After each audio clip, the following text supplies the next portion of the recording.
같이 휘장 사이로 이것도 안 바뀌었네요. 히브리서 10장이 왜 나왔지? 베드로전서 2장 9절입니다. 죄송해요.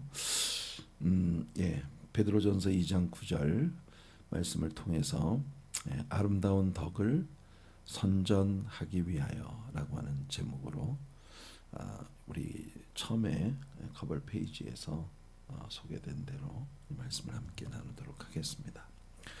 자, 본문을 먼저 읽어볼게요. 베드로전서 2장 9절 말씀입니다. 함께 잠시만요. 네, 같이 말씀을 읽어보겠습니다. 그러나 너희는 택하신 족속이요 왕같은 제사장들이요 거룩한 나라요 그의 소유가 된 백성이니 이는 너희를 어두운 데서 불러내어 그의 기이한 빛에 들어가게 하신 이의 아름다운 덕을 선포하게 하려 하심이라. 제가 오늘 아침 제목으로 아름다운 덕을 선전하게 하려 하심이라, 이런 그 예전 개역 한글 성경에서의 이 구절을 오늘 제목으로 붙였습니다. 지금 개역 개정판에서는 아름다운 덕을 선포하게 하려 하심이라라고 되어 있는데요. 예전 개역 한글 성경에서는 아름다운 덕을 선전하게 하려 하심이라.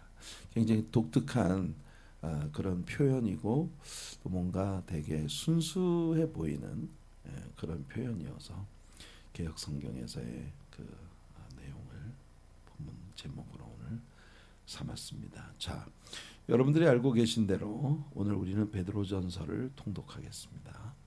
베드로전서 1장부터 5장까지 오늘 통독을 하겠는데요. 베드로전서 1장은 먼저 우리를 구속하신 예수 그리스도의 그 보혈의 능력으로 우리를 구속하신 그 사랑에 대한 이야기를 베드로가 변증하고 있는 내용입니다. 우선 베드로는요, 베드로전서 1장 1절과 2절에서 베드로전서의 서론을 이야기하며 이 편지를 수신하는 사람들이 여러 이방인들의 지역에 흩어진 나그네들이라고 말을 하고 있습니다. 그러니까 여러분, 이것은 여러 이방인들이 살아가고 있는 그 지역에 흩어져 살고 있는 유대인들을 위해서 베드로가 이 편지를 썼다. 여러분들이 아시는 대로 초대 교회의 지도자들 사이에서는 보편적으로 바울은 이방인들을 위한 사도로, 베드로는 유대인들을 위한 사도로 부름을 받았다라고 하는 것이 이제 그 정론으로 받아들여지고 있었던 거죠. 그래서 유대인들을 위해서 정통 유대인인 베드로가 이제 그 쓰임을 받았다는 것이 이상하지 않습니다. 자, 1절 2절 한번 보시면 예수 그리스도의 사도 베드로는 이때 당시 예수님께는 예수님의 제자는 수백 명 그 이상도 될 수 있었겠죠. 그 사람들 중에 오직 12명의 제자들을 따로 뽑으셔서 사도라고 예수님께서 부르셨습니다. 가룟 유다가 자살을 하고 빈자리를 마띠아가 이제 채우게 되었습니다만, 마띠아는 그 투표를 통해서 이제 그 12번째 사도로 선택을 받고 난 이후에 그가 어떻게 일을 했는지에 대해서 성경은 전혀 우리들에게 들려주고 있지를 않습니다. 그래서 많은 사람들 중에 예수님의 뜻은 바울을 이 가룟 유다의 그 골석이 난 자리에 채우고자 하는 게 주님의 뜻이 아니었을까, 이런 생각을 하기도 합니다만은 알 수 없죠. 어쨌든 그런 예수님께서 그 수많은 제자들 중에 12명의 제자를 따로 뽑으셔서 사도라고 부르신 그 중에 베드로입니다. 굉장히 그 초대교회의 기둥으로 쓰임 받았다고 바울 사도도 인정을 하고 있었던 사도 야고보, 예수님의 동생 야고보가 예루살렘 교회의 지도자로 부상하기 전까지는 베드로가 예루살렘 교회의 지도자로 쓰임을 받았었어요. 그 후에 우리가 사도행전 12장에서 베드로가 투옥되었다가 나온 다음에 자기를 위해 기도하던 성도들에게 가서 야고보에게 자신이 추록했다는 이야기를 전해달라는 말을 남기고, 그리고 이제 역사의 뒤안길로 사라져 갑니다.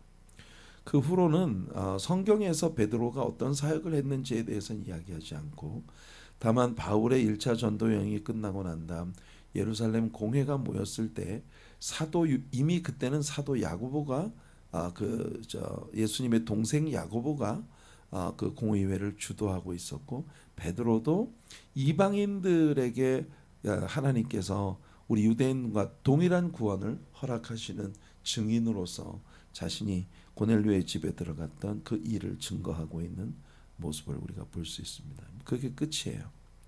자, 그런데 그 베드로가 지금 본도, 갈라디아, 갑바도기아, 아시아와 비두니아에 흩어진 나그네, 이게 다 이방인들의 지역입니다. 이 이방인들의 경내에 흩어진 나그네, 곧 하나님 아버지의 미리 아심을 따라, 잘 보세요, 하나님 아버지가 나오고 성령이 거룩하게 하심으로, 성령님이 나옵니다. 순종함과 예수 그리스도의 피 뿌림을 얻기 위하여, 예수 그리스도가 나오죠. 택하심을 받은 자들에게 편지하노니, 그러니까 이게 택하신 건 누가 택하신 거냐 하면 하나님 아버지가 택하셨어요. 하나님 아버지가 무엇을 근거로 이 구원받은 성도들을 택하셨느냐? 미리 모든 것을 알고 계시는 그런 하나님의 전체 모든 것을 아시는 지식을 따라 하나님 아버지가 두 가지 목적을 가지고 사람을 선택하셨습니다. 첫째는 성령이 거룩하게 하심으로 순종하는 삶이 따르게 하기 위하여, 그 다음에 두 번째, 예수 그리스도의 피뿌림을 얻기 위하여 하나님 아버지가 택하셨다. 그리고 바울의 일반적인 모든 서신들과 마찬가지로 은혜와 평강이 너희에게 더욱 많을지어다, 이렇게 은혜와 평강으로 문안을 하고 있는 그런 모습을 볼 수 있습니다. 자, 우리는 여기서 베드로가 삼위일체 하나님을 언급하고 있는 모습을 봐요. 바울의 서신들, 그리고 여기 나오는 베드로의 서신, 신약 성경의 모든 책들은요, 성부와 성자와 성령 하나님의 삼위일체 되심과 또 삼위일체의 사역에 대한 다양한 증거들을 다루고 있습니다. 비록 삼위일체라고 하는 언어를 직접적으로 성경이 사용하지는 않았다 할지라도 신약 성경 안에 절절히 흐르고 있는 말씀의 흐름은 바로 성부와 성자와 성령 하나님의 역사하심을 모두 다루고 있다는 겁니다. 그래서 우리 기독교 교리에 있어서 이 삼위일체 하나님의 교리는 굉장히 중요해요. 여호와의 증인들은 성경에 삼위일체라는 단어가 전혀 나오지 않는다는 것을 들어서 삼위일체를 부정하고 있지만, 예수님은 하나님이 아니라 천사이고 성령도 하나님이 아니라 하나님의 어떤 그 enforcing power, 이 그 하나님의 역사하시는 어떤 능력이지 물질 같은 그런 개념이지 성령은 하나님이 아니다. 그러나 성경의 모든 곳에서 성령 하나님과 예수 그리스도의 역사가 하나님 아버지와 어우러져서 삼위 하나님의 역사하심을 성경은 고루 다루고 있고, 심지어 구약의 예언 가운데에서 하나님께서 예수 그리스도를 하나님이여라고 이렇게 직접 예언을 통해 지칭하심으로써, 예언을 통해서 지칭하심으로써 삼위일체 하나님에 대한 모든 일들, 하나님 자신이 증거하고 계시다고 하는 걸 우리가 볼 수 있습니다. 그리고 바울은 3절로부터 9절까지 해서 자신이 이 서신을 쓰는 이유를 밝히고 있는데요. 그 이유는 뭐냐면 하나님께서 그의 긍휼로 예수 그리스도의 부활로 말미암아 우리를 거듭나게 하사 산 소망이 있게 하셨으며 우리를 위하여 하늘에 간직된 더럽지 않고 쇠하지 않는 썩지 않고 더럽지 않고 쇠하지 않는 그런 기업을 있게 하셨다라고 선언을 합니다. 바울도 그와 동일한 선언을 했는데요. 로마서 8장 17절을 보면 자녀이면 또한 상속자 곧 하나님의 상속자요 그리스도와 함께한 상속자니 우리가 그와 함께 영광을 받기 위하여 고난도 함께 받아야 할 것이니라. 바울과 동일한 그 이야기를 베드로가 이 서신을 통해서 하고자 하는 것입니다. 그때 당시에 온 이방인들의 세계에 흩어져 살고 있었던 유대인들에게는 굉장히 시련이 많았어요. 유대인들이 이렇게 온 세계에 흩어져 살게 된 것은 하나님께서 이스라엘을 열방으로 흩어버리신 느부갓네살 왕의 예루살렘 정복과 함께 페르시아의 여러 지역에 유대인들이 퍼져 살기 시작하면서 페르시아 뒤에 일어난 그 헬라 제국 뒤에 일어난 로마 제국, 그 모든 역사의 흐름 가운데 그 흩어진 지역들 속에 뿌리를 내리고 살던 그 유대인들이 계속해서 오늘날까지도 예루살렘으로 다 돌아오지 않고 온 세계 열방에 흩어져서 살고 있는 그런 모습을 봅니다. 심지어 우리가 살아가고 있는 이 미국 땅에도 뉴욕 같은 도시는 유대인들의 커뮤니티 가운데 가장 큰 커뮤니티가 자리 잡고 있는 그런 도시이기도 하죠. 그래서 온 세계에 흩어져서 살고 있는 러시아의 아주 그 대도시들 안에도 가면 유대인들의 커뮤니티가 다 존재합니다. 그러니까 유대인들이 진짜 온 세계에 흩어져서 살고 있는 그런 사람들이에요. 그런데 그 온 세계에 흩어져 살고 있었던 유대인들에게는 정말 세상의 어느 민족도 경험해보지 못한 남다른 굉장히 큰 그 고난과 아픔이 있는 그런 삶을 살아가고 있었어요. 그런데 하나님께서 하나님의 특별하신 능력으로 유대인들을 계속 지키고 보호하고 계시다고 하는 걸 우리는 성경의 예언들의 흐름을 통해 배웠습니다. 그러니 고난과 역경이 오더라도 우리가 이 땅에 목적이 있는 사람들이 아니라 하늘나라에 썩지 않고 변하지도 않는 진짜 그런 그 하늘의 상속을 받을, 하늘의 기업을 상속받을 그런 하나님의 예수 그리스도와 함께한 공동 상속자로 우리가 부름을 받았다는 사실을 한시도 잊지 말고 어떤 고난이 다가와도 변질되지 않는 그런 믿음을 간수하도록 베드로는 이야기하고자 이 편지를 쓴 것입니다. 그러므로 너희가 이제 여러 가지 시험으로 말미암아 잠깐 근심하게 되지 않을 수 없으나, 물론 시험이 오고 여러 가지 고난이 다가오면 잠깐 다 고민할 수밖에 없죠. 우리 인간이기 때문에 우리들 누구나 다 동일한 그런 고난과 아픔 가운데서 멈칫하면서 잠깐 근심을 하게 될 수 있지만, 그러나 우리가 믿음으로 행해 나가면 이 잠깐 동안의 근심이 변하여 오히려 큰 기쁨으로 바뀐다. 너희 믿음의 확실함은, 왜냐하면 너희들의 믿음이 확실하기 때문에. 이것은 마치 불로 연단하여도 없어질 금보다 더 귀하여 예수 그리스도께서 나타나실 때 칭찬과 영광과 존귀를 얻게 할 것이니라. 바울과 마찬가지로 베드로도 예수 그리스도의 재림이 자기들의 시대에 일어나게 될 것이라고 하는 걸 전제로 이 이야기를 하고 있습니다. 그들이 기대했던 것보다 상당히 예수님의 재림이 늦어서 오늘 우리가 살고 있는 시대에도 아직 예수님의 재림을 기다리고 있는 그런 상황이지만, 베드로는 이어지는 말씀에서 예수 그리스도의 보혈의 능력을 찬양합니다. 예수를 너희가 보지 못하였으나 사랑하는도다. 와우. 이제도 보지 못하나 믿고 말할 수 없는 영광스러운 즐거움으로 기뻐하니. 사랑하는 성도 여러분, 이것이 바로 기독교 신앙의 정체성이에요. 기독교 신앙의 정체가 뭐냐? 여러분, 베드로가 지금 당시에 온 세계에 흩어져 있던 유대인들에게 너희가 예수를 보지 못했지만 그러나 사랑하고 있다. 이게 하나님께서 너희들 안에 심어주신 믿음의 도로 말미암은 역사라는 걸 얘기하고 있습니다.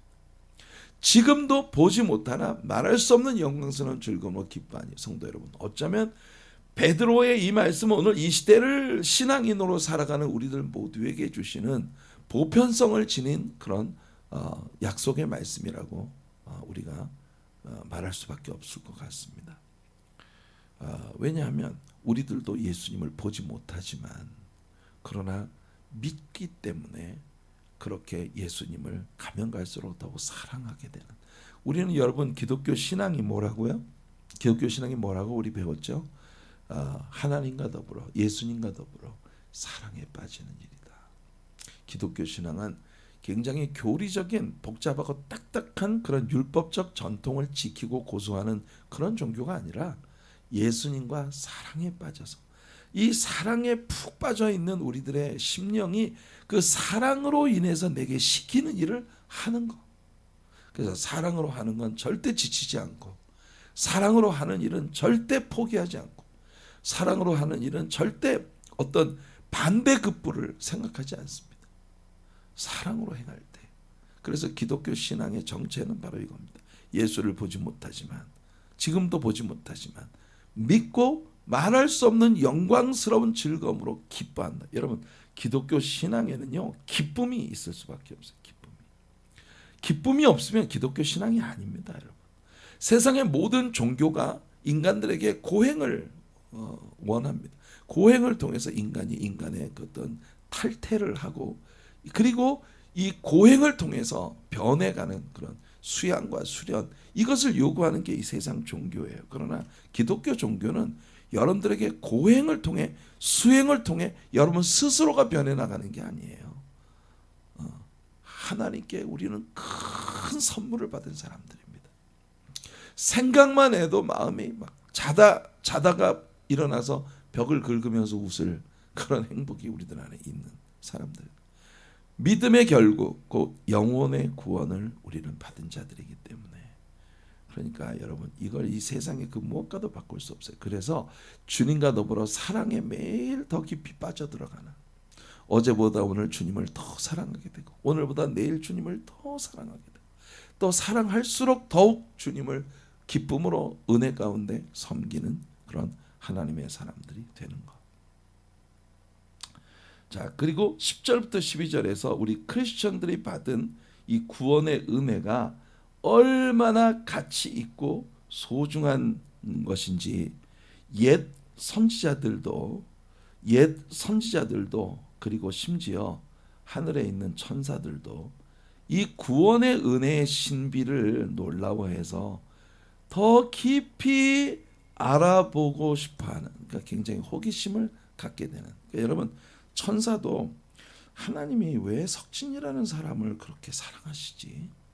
하나님이 왜 석진이라는 사람을 그렇게 늘 용서하시고 은혜로 품어주시고 사용하시는 거지? 진짜 놀라워. 천사들 가운데는요, 구원받은 천사들이 없어요. 개념이. 타락한 천사는 마지막에 심판을 받게 될 것이고, 천사를 구원하기 위해 하나님께서 예수 그리스도를 보내시지 않았습니다. 그러니까 천사들의 세계에서는 이게 불가사의한 거예요. 도대체 인간이란 존재가 뭐기에 하나님께서 자기 아들을 내어주시면서까지 이렇게 품으시려고 사랑을 하시는가? 그게 천사들도 흠모한다. 이 천사도 흠모한다는 건 다른 게 아니라 하나님이 도대체 이 사람이라는 존재가 뭐기에 이렇게까지 사람을 사랑하시나? 그걸 옛 선지자들도 더 알아보고 싶어 했고, 심지어 천사들까지도 호기심을 가지고 인간이란 존재가 무엇이기에 하나님이 이렇게까지 사랑하시는가 하는 그런 소원을 품을 정도로 우리들의 구원은 그런 신비한 하나님의 은혜였다라고 하는 것이 베드로의 증거입니다. 그리고 그렇기 때문에 우리가 그런 그 신비한 구원의 은혜를 얻었기 때문에 너희의 마음에 허리를 동이고 근신하여 모든 것에 삼가면서 예수 그리스도께서 나타나실 때에 너희에게 가져다 주실 은혜를 온전히 바랄지어다. 우리가 우리들의 신앙생활을 절대로 우리들의 신앙이 녹슬지 않는 그런 늘 날마다 새롭고 날마다 더 귀하고 날마다 더 은혜로운 그런 신앙으로 유지할 수 있는 비결은 뭐냐 하면 우리가 주님을 만나게 된다는 사실을 기억하는 것이고, 우리가 주님을 만나는 그날 하나님께서 내게 모든 은혜로 보상하실 것이라는 걸 믿음으로 내다볼 때 우리는 이 땅에서 물질을 아끼지 않고 우리의 재능을 아끼지 않고 또는 우리에게 주어진 이 시간을 아끼지 않고 사람들이 내게 뭐라고 하든지 사람들이 나에게 어떤 고통을 주든지 환경이 내게 어떤 아픔을 주든지 그 일들로 인해서 굴하지 않고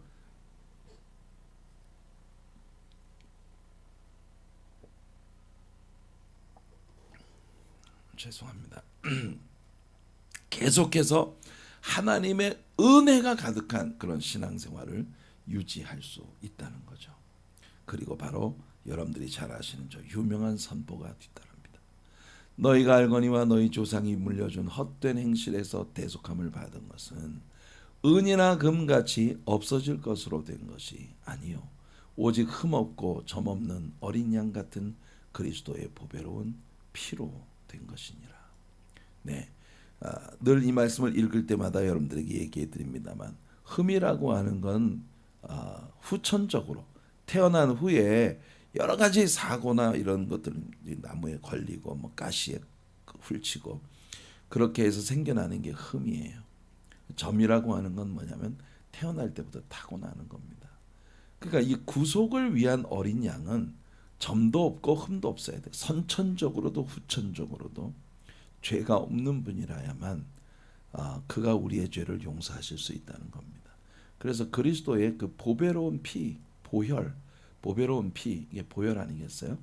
보혈로 말미암아 우리가 구속함을 받았다. 그러니까 금이나 은같이 없어질 것으로 우리가 무슨 돈을 내고 구원을 받은 게 아니에요. 우리의 구원을 위해서 십자가에 피 흘려 죽으신 예수 그리스도의 보혈의 능력으로 우리는 구원을 받았다는 겁니다. 그리고 이 구속에 대한 베드로의 설명이 이어지죠. 너희가 거듭난 것은 썩어질 씨로 된 것이 아니요 썩지 아니할 씨로 된 것이니 살아있고 항상 있는 하나님의 말씀으로 되었느니라. 여러분, 베드로가 변증하고 있는 이 내용을 여러분, 베드로가 씨앗을 말씀에 비유한 건 누구한테 배웠을까요? 예수님께 배웠죠. 예수님께서 천국에 대한 다양한 비유들 가운데 씨 뿌리는 자의 비유를 통해서 씨를 뿌리는 자는 말씀을 심는 말씀을 전하는 사람이고 뿌려진 씨앗은 바로 하나님의 말씀이다. 그 말씀을 받아들인 밭은 말씀을 받아들이는 사람의 마음이다. 여러분, 여러분들이 어떤 마음을 가지고 하나님의 말씀을 받아들이느냐, 이것은 이 말씀이 여러분들에게 어떤 열매를 맺느냐 하는 결정적인 그런 요인이 됩니다. 여러분들의 마음은 돌짝밭인가요? 아니면 가시밭인가요? 아니면 이 길가밭인가요? 아니면 옥토인가요? 여러분들의 마음이 성령의 능력으로 잘 기경되어서 하나님의 말씀이 떨어질 때 아멘으로 받으면 그 말씀은 반드시 말씀 자체가 살았고 운동력이 있으므로 여러분 안에서 여러분을 변화시키고 또 여러분에게 세상 사람들이 상상도 할 수 없는 기쁨을 여러분들에게 가져다 줄 겁니다. 그래서 모든 육체는 풀과 같고 모든 영광이 풀의 꽃과 같으니 풀은 마르고 꽃은 떨어지되 오직 주의 말씀은 세세토록 있도다. 그러니까 여러분, 하나님의 말씀이야말로 우리들의 신앙인들에게 있어서 최고의 가치입니다.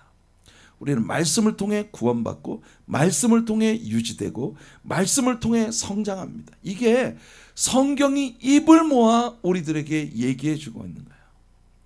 너희에게 전한 복음이 바로 이 말씀 곧 씨앗이다. 이렇게 베드로는 정리를 하고 있는 것입니다. 이게 1장의 내용이에요. 그러니까 1장의 끝부분에서 베드로는요, 예수의 피로 우리가 구속함을 받았고 그 구속함을 받은 그 구원을 우리가 받아들이는 능력, 그리고 우리가 그 안에서 자라는 능력, 모든 게 말씀으로 말미암아 이루어진다는 걸 이야기하며 1장을 끝냈어요. 그러니까 2장에 들어가면서 바울 사도는요, 결국 베드로는 구원도 말씀으로, 확신도 우리가 구원을 확신하는 것도 말씀으로 받는 것이기에, 그래서 2장에 들어가면서 베드로는 말씀으로 자라고 말씀으로 그리스도와 함께 결합된, 그리스도와 일치된 교회 공동체의 일원으로 세워져 가게 되는 것이다 라고 하는 걸 2장에서 증거하는 겁니다. 잘 보세요. 굉장히 이게 순서가 아주 이 치밀한 순서가 있어요.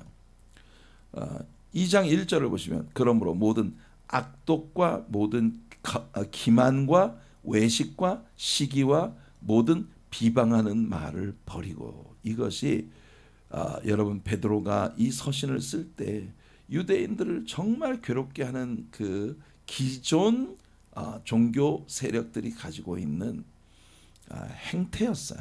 여러분 결국 예수님도 여러분 당시의 종교 지도자들인 사두개파 제사장들과 바리새파 서기관들, 그들이 모든 악독과 모든 기만과 외식과 시기와 모든 비방하는 말을 가지고 예수님께 도전을 해왔듯이 이 1세기 크리스천 사람들을 시험하고 있었단 말이에요. 근데 그 시험을 이기는 방법이 뭐냐? 갓난아기들 같이 순전하고 신령한 젖을 사모해라. 순전하고 신령한 젖이 뭘 말하는 걸까요? 바로 주님의 말씀입니다.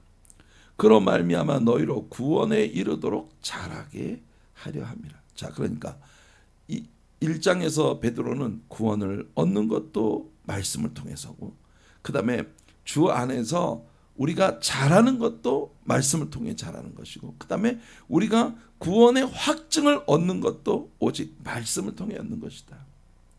그래서 베드로가 말합니다. 너희가 주의 인자하심을 맛보았으면 그리하라.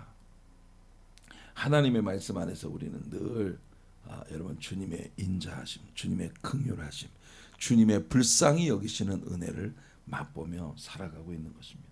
자, 우리에게 그와 같은 구속의 은혜를 주기 위해 예수님이 치러야 했던 대가가 어떤 것인가 하는 걸 베드로는 이어서 설명합니다. 사람에게는 버림바가 되었으나 하나님께는 택하심을 입은 보배로운 산돌, 리빙스톤, 살아있는 돌이신 예수께로 나아가. 예수님은 우리를 구속하시기 위해서 엄청난 대가를 지불하시고요, 살아있는 돌로 교회의 머리가 되셨습니다.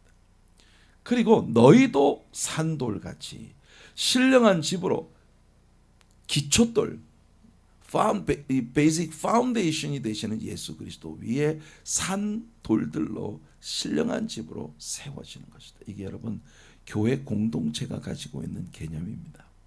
예수 그리스도로 말미암아 하나님이 기쁘게 받으실 신령한 제사를 드릴 거룩한 제사장이 될지니라.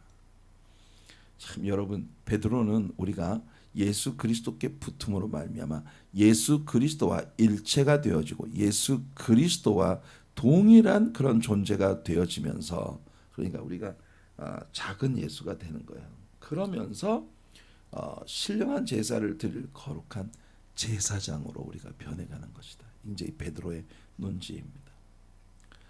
이 말씀은요, 시편 118편, 즉 예수님이 예루살렘에 입성하실 때, 즉 유월절 찬송으로 전통적으로 유대인이 부르던 노래인 시편 118편의 예언의 성취라고 베드로가 말합니다. 건축자가 버린 돌이 집 모퉁이의 머릿돌이 되었나니 이는 여호와께서 행하신 것이요 우리 눈에 기이한 바로다. 참 놀라운 일이죠. 건축자들이 버린 돌이 집 모퉁이의 머릿돌이 되었다. 하나님께서 당시 종교 지도자들에 의해서 버려진 예수님을 교회의 머리가 되게 하셨다라고 하는 아주 선명한 역사를 예언하고 있는 예언의 말씀입니다. 그리고 에베소서 2장 20절로 22절에서 바울도 비슷한 논지의 이야기를 합니다. 너희는 사도들과 선지자들의 터 위에 세우심을 입은 자라. 그리스도 예수께서 친히 모퉁이 돌이 되셨느니라. 보세요. 예수 그리스도가 친히 모퉁이 돌이 되시고 그 모퉁이 돌 위에 사람을 세우는 것이 뭐냐? 사도들과 선지자들이 증거하는 말씀이라는 겁니다. 그래서 예수 그리스도 안에서 건물마다 서로 연결하여 주 안에서 성전이 되어가고 너희도 성령 안에서 하나님이 거하실 처소가 되기 위하여 그리스도 예수 안에서 그리스도 예수 안에서 함께 지어져 가느니라.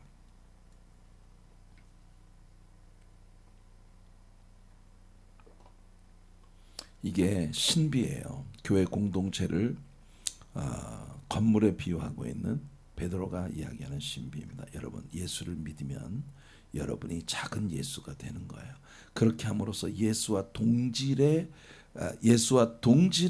컨셉을 가진 그런 삶을 살아가게 되고 그렇게 해서 우리가 그리스도의 나라를 확장시켜 나가는 그런 놀라운 하나님의 자녀들이 되는 것입니다.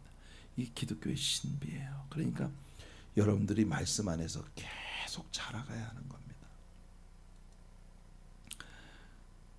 베드로가 그의 책에서 이 돌 혹은 반석 이런 단어를 자주 거론하고 있다는 걸 우리가 봅니다. 베드로가 돌을 자주 사용하는 이유가 뭘까요? 여러분, 바로 예수님께서 베드로를 돌이라고 부르셨기 때문이에요. 베드로는 원래 시몬이라는 그런 이름을 갖고 있었습니다만 예수님께서 그에게 시퍼스, 즉 베드로라, 페트라, 반석이라고 하는 그런 의미의 이름으로 베드로의 이름을 바꿔주셨습니다. 그리고 예수님께서 직접 선포하셨어요. 자, 마태복음 16장 16절에 시몬 베드로가 대답하여 이르되 주는 그리스도시요 살아계신 하나님의 아들이시니이다. 진짜 정말 너무나 위대한 믿음의 고백을 했고 그 고백을 토대로 해서 예수님께서 대답하여 이르시되 바요나 시모나 바르조나 요나의 아들 요한의 아들 시모나 내가 복이 있도다. 이를 내게 알게 하니는 혈육이 아니요 하늘에 계신 내 아버지시니라. 또 내가 내게 이르노니 너는 베드로라.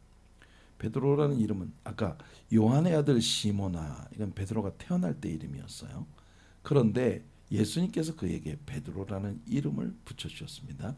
내가 이 반석 위에 페트라 바로 너의 이름 이 반석 위에 내 교회를 세우리니 그러니까 베드로가 가지고 있는 이름의 의미가 바로 반석이거든요. 그러니까 이 예수님께서 말씀하신 이 반석은 뭐냐? 베드로가 여기 주님께 올려드렸더니 16절에 신앙 고백을 의미하는 것입니다. 이 16절에 나오는 신앙 고백이 바로 예수님께서 그 기초 위에 교회를 예수님의 교회를 세우신 그런 반석이에요. 음부의 권세가 이기지 못하리라. 여러분, 그러니까 모든 성경이 일관성을 가지고 있다고 하는 걸 아는 것이 우리들에게 굉장한 확신을 가져다 준다는 겁니다. 자, 그리고 베드로전서 2장 9절에서 아까 그랬잖아요. 우리가 예수 그리스도께 붙으면 그리스도의 제사장으로 변해가는 것이라고. 그러나 너희는 택하신 족속이요 왕 같은 제사장들이요 거룩한 나라요 그의 소유가 된 백성이니 이는 너희를 어두운 데서 불러내어 그의 기이한 빛에 들어가게 하시니에 아름다운 덕을 선포하게 하려 하심이라. 여러분, 예수님께서 말씀을 뿌리는 씨 뿌리는 자의 비유를 통해서 뿌려지는 씨앗은 말씀을 의미한다. 그러니까 여러분 결국 이 모든 것이 정말 그 동일한 어떤 맥락을 가지고 일관성 있게 전개되고 있는 말씀이라는 걸 우리 여기서 배우게 됩니다. 이게 모든 성경을 한 성령께서 영감 주셔서 기록하게 하셨다는 걸 우리가 이런 장면을 통해 아주 명확하게 배우게 되는 것입니다. 그래서 24절에 베드로가 말합니다. 친히 나무에 달려 그 몸으로 우리 죄를 담당하셨으니 이는 우리로 죄에 대하여 죽고 의에 대하여 살게 하려 하심이라. 그가 채찍에 맞음으로 너희는 나음을 얻었나니 너희가 전에는 양과 같이 길을 잃었더니 이제는 너희 영혼의 목자와 감독 되시니 예수 그리스도께로 돌아왔느니라. 예, 맞습니다. 전에는 우리가 길을 잃었던 사람들입니다. 그러나 우리의 감독자가 되시고 우리 영혼의 목자가 되시는 예수 그리스도께 돌아와 우리는요 십자가 위에서 주님이 감당하신 이 모든 고난의 대가로 하나님의 은총을 누리게 된 것입니다. 이사야 선지자의 예언을 베드로가 베드로 스타일로 인용하고 있다는 걸 우리는 압니다. 이사야 53장 5절과 6절이에요. 그가 찔림은 우리의 허물 때문이요 그가 상함은 우리의 죄악 때문이라. 그가 징계를 받음으로 우리가 평화를 누리고 그가 채찍에 맞음으로 우리는 나음을 받았도다. 우리는 다 양 같아서, 베드로가 이 말씀을 인용했죠. 양 같아서 그릇 행하여 각기 제 길로 갔거늘 여호와께서는 우리 모두의 죄악을 그에게 담당시키셨도다. 그러니까 여러분, 끊임없이 우리는 겸손하게 내가 정말 주님의 엄청난 대가가 지불되어진 구속의 선물을 받은 사람이라고 하는 그 기막힌 감사함 위에 서 있지 않으면 우리는요 잠깐 사이에 우리의 신앙이 교만으로 꽉 들어찬 그런 삶으로 흘러가게 된다는 걸 잊지 말아야 합니다. 자, 그래서 3장과 4장에서 베드로는요 신앙과 삶이 연계성을 가지고 있어야 된다는 걸 얘기해 줘요. 그러니까 1장에서 예수 그리스도의 구속의 가치를 말한 베드로는 그 구속이 예수 그리스도와 일치가 됨으로써 우리가 하나님의 말씀 안에서 날마다 성숙하고 성장해가는 그 그리스도와 결합된 신자가 된다는 걸 우리에게 보여주었어요. 그리고 3장과 4장에서 베드로는요 우리 신자들의 라이프에 대한 이야기를 합니다. 라이프, 삶에 대한 이야기. 남편으로서, 아내로서, 그리고 이 사회 구성원들로서 우리가 이 세상을 어떤 태도로, 어떤 방식으로, 어떤 사고로 살아가야 하느냐. 신앙은 절대 우리의 삶에서 벗어날 수가 없다. 그러니까 우리가 어떤 신앙을 가지고 있는지는 우리의 삶을 통해서 증명되어져야 한다는 거예요. 우리의 삶을 통해 증명되어져야 하는, 그게 신앙과 삶은요 연계성을 가져야 한다는 겁니다. 다시 말해 예수를 믿는다? 그러면 예수님 냄새가 나는 사람으로 날마다 변해가야 한다는 겁니다. 예수를 믿는다고 하는데 예수님 냄새가 안 나고 이 자기 냄새가 펄펄 나는 그런 교만과 아집으로 꽉 들어찬 독선과 편견으로 얼룩진 그런 신앙인들과 교회의 모습으로 가는 건 하나님을 기쁘시게 못하는 일이에요. 우리의 신앙은 우리의 삶을 통해 증명되어져야 합니다. 이게 베드로가 3장과 4장에서 얘기하는 겁니다. 자, 무엇보다도 뜨겁게 서로 사랑할지니 사랑은 허다한 죄를 덮느니라. 서로 대접하기를 원망 없이 하고 각각 은사를 받은 대로 하나님의 여러 가지 은혜를 맡은 선한 청지기 같이 서로 봉사하라. 베드로는 어쩌면 하나님의 자녀들의 이 삶에서 너무나 자연스럽게 묻어나야 할 너무 귀한 이야기를 여기서 해주고 있는 것입니다. 무엇보다 뜨겁게 서로 사랑해라. 사랑은 허다한 죄를 덮는다. 대접하기를 원망 없이 하고 각각 은사를 받은 대로 선한 청지기 같이 섬겨라. 만일 누가 무엇을 말하려면 하나님의 말씀을 하는 것처럼 말하고 누가 봉사하려면 하나님이 공급하시는 힘으로 하는 것 같이 해라. 네 물질 가지고 뭐 하는 것처럼, 너 지식 가지고 뭐 하는 것처럼 네가 하는 그 모든 일에서 자아가 펄펄 살아있는 그런 봉사가 아니라 나는 무엇도 우리 주님이 공급하신 능력으로 인해서 이 일을 하는 것처럼 그렇게 늘 겸손하고 아름다운 향기가 나는 신자의 삶을 살라는 겁니다. 이는 범사의 예수 그리스도로 말미암아 하나님이 영광을 받으시게 하려 함이니 그에게 영광과 권능이 세세에 무궁하도록 있느니라. 이게 3장과 4장에서 베드로가 내리는 결론입니다. 그리고 마지막 5장에 들어가면요, 교회의 지도자들, 목회자들에게 주는 권고가 나옵니다. 이 교회의 지도자들과 목회자들에게는요, 양들의 큰 목자이신 예수 그리스도를 닮는 그런 지도자들로 섬기라고 말합니다. 너희 중에 있는 하나님의 양무리를 치되 억지로 하지 말고 하나님의 뜻을 따라 자원함으로 하며 더러운 이득을 위하여 하지 말고 기꺼이 하며 맡은 자들에게 주장하는 자세를 하지 말고 양무리의 본이 되라. 그리하면 목자장이 나타나실 때에 시들지 아니하는 영광의 면류관을 얻으리라. 그래서 여러분, 교회 지도자들에 대한 권고가 마지막 5장에 나옵니다. 자, 오늘 우리는요, 요한계시록 3장 11절 말씀을 오늘의 적용 말씀으로 받기 원합니다. 내가 속히 오리니 내가 가진 것을 굳게 잡아 아무도 내 면류관을 빼앗지 못하게 하라. 우리 예수님이 오시는 그날까지 주님께서 우리들에게 주신 이 아름다운 면류관, 우리가 우리 성도가 성도된 그 특권과 은혜를 누구에게도 빼앗기지 않는 그런 하나님의 자녀들로 설 수 있게 됩니다.